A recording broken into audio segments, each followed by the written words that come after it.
नमस्कार प्यारे दोस्तों, एक बार फिर बहुत बहुत स्वागत है आप सभी का आपके अपने YouTube चैनल पे। जी हाँ दोस्तों, मैं हूँ आपकी होस्ट डॉक्टर सीमा तिवारी।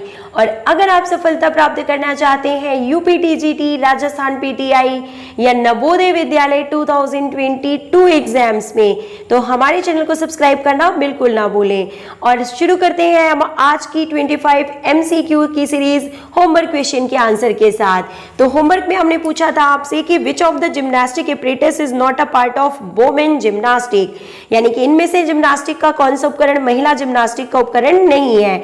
और कई दोस्तों ने करेक्ट आंसर लिख के हमें बताया था कि पॉमेल्ड हॉर्स जो है ये वोमेन जिम्नास्टिक का एक पार्ट नहीं है।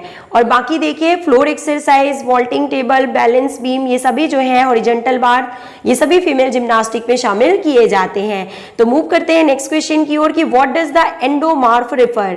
जो एंडोमार्फ होते हैं वो किस प्रकार की पर्सनालिटी को रेफर करते हैं या बताते हैं। तो एंडोमार्फ का नाम सुनते ही आप समझ गए होंगे कि ये शेल्डन के क्लासिफिकेशन की बात यहाँ पे की जा रही है। And option number 1 is correct here. Picnic type के होते हैं।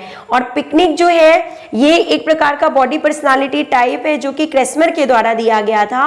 और पिकनिक यानी छोटे और नाटे पर्सनालिटी के जो व्यक्ति होते हैं उन्हें एंडोमार्फ के अंतर्गत रखा जाता है। ओके, नेक्स्ट मूव करते हैं नेक्स्ट क्वेश्चन की ओर कि if the learning aim is development of motor skills it refers to, यानी कि यदि सीखने का उद्देश्य जो है वो मोटर स्किल्स को सीखना है या गामक क्रियाओं को मुख्य रूप से सीखना है हमें, तो वो किस प्रकार की लर्निंग में शामिल किया जाता है, ये आपको यहाँ पे बताना है दोस्तों। तो देखिए काफी अच्छा क्वेश्चन है, आपको बता दें तो इसका जो करेक्ट आंसर होगा वो साइकोमोटर लर्निंग के अंतर्गत आता है। Option number C is correct here कि मोटर स्किल्स की लर्निंग जो है वो साइकोमोटर लर्निंग के अंतर्गत आती है। Next question, which type of Swedish training is also known as a speed play. किस प्रकार की स्वेडिश प्रशिक्षण को स्पीड प्ले के नाम से जाना जाता है। तो फार्टलेग ट्रेनिंग की बात यहाँ पे की जा रही है। गोस्टा एंड होल्मर ने जो है फार्टलेग ट्रेनिंग के बारे में बताया था जिसे स्पीड प्ले के नाम से भी जाना जाता है। और इसकी जो इसका जो मेन लक्ष्य होता है वो एंड्योरेंस को मेजरमेंट करना होता है, यानी कि सहनशीलता के मेजरमेंट के लिए जो है ये प्रशिक्षण किया जाता है। Next move to next question, The laws and principles of learning have been derived from the study of, यानी कि सीखने के नियम एवं सिद्धांत लिए गए हैं। और किससे लिए गए हैं, देखिए human behaviour is correct answer. Option number B is correct here, क्योंकि आपको बता दें कि जो साइकोलॉजी है या लर्निंग है या मनोविज्ञान सीखना, ये सब किस पे आधारित है, मानव व्यवहार पे आधारित है। तो option number B is correct here. WHO concept of health state, ये एक ऐसा क्वेश्चन है जो आपको सभी एग्जाम्स में पूछा जाता है कि WHO का कॉन्सेप्ट क्या है स्वास्थ्य को लेके, स्वास्थ्य की अवधारणा क्या है WHO के according.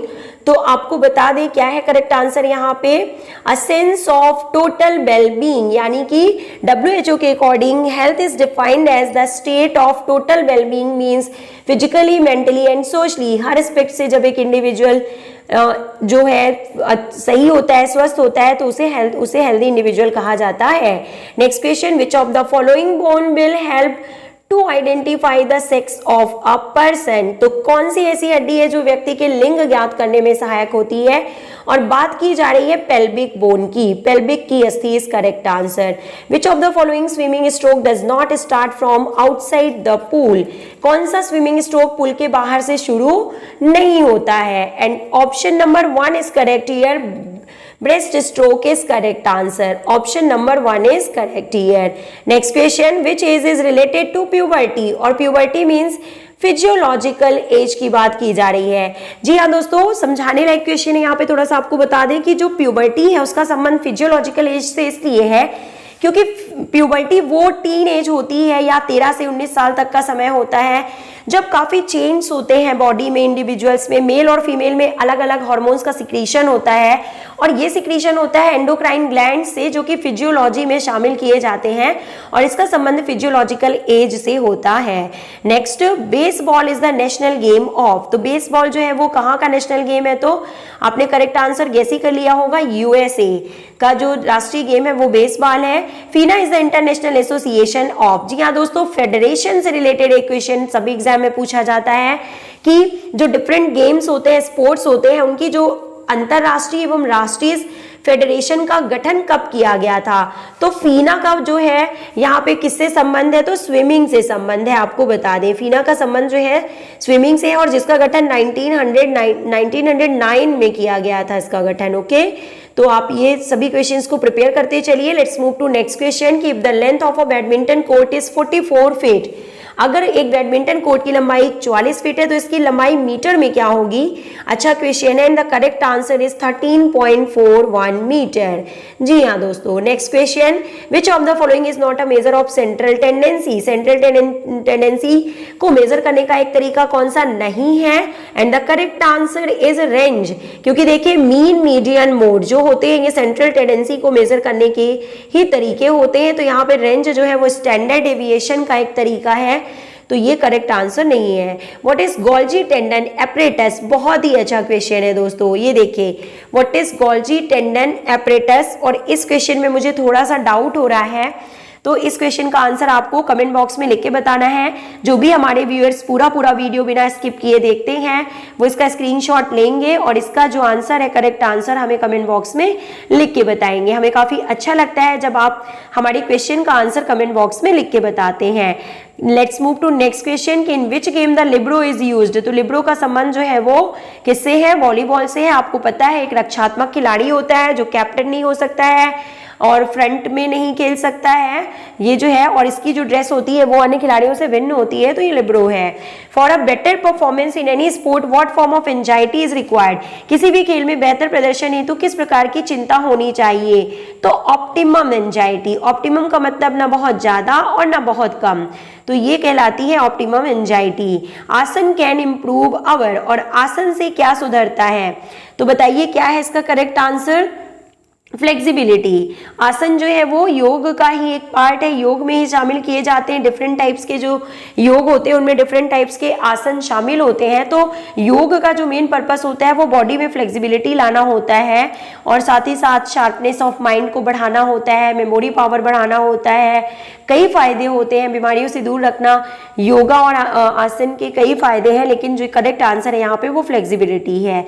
Next, the 4 aspect of Ashtanga yoga has been following, यानी कि आपको बताना है कि जो अष्टांग योग के प्रथम 4 जो है पार्ट है उनका सही सीक्वेंस क्या है? तो ऑप्शन नंबर जो है यहाँ पे 92 का 1 is correct here.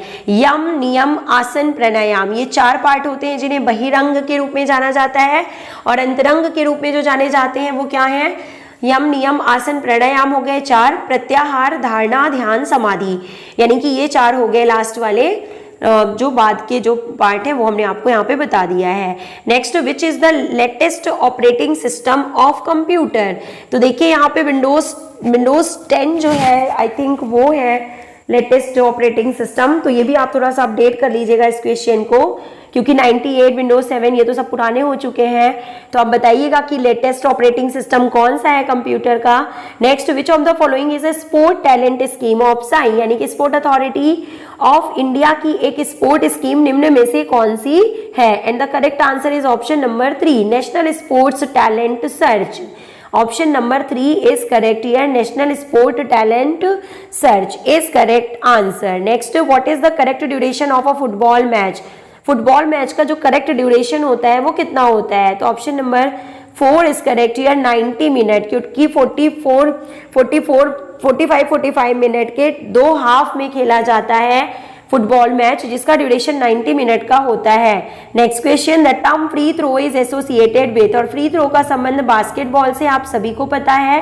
Which of the following is the international volleyball controlling authority, और बात की जा रही है वॉलीबॉल की इंटरनेशनल फेडरेशन की। And the correct answer option number 2, FIVB, यानी कि फेडरेशन इंटरनेशनल दी वॉलीबॉल, जिसका गठन 1947 में किया गया था। आपको इनका एस्टेब्लिशमेंट ईयर जरूर याद करना है दोस्तों।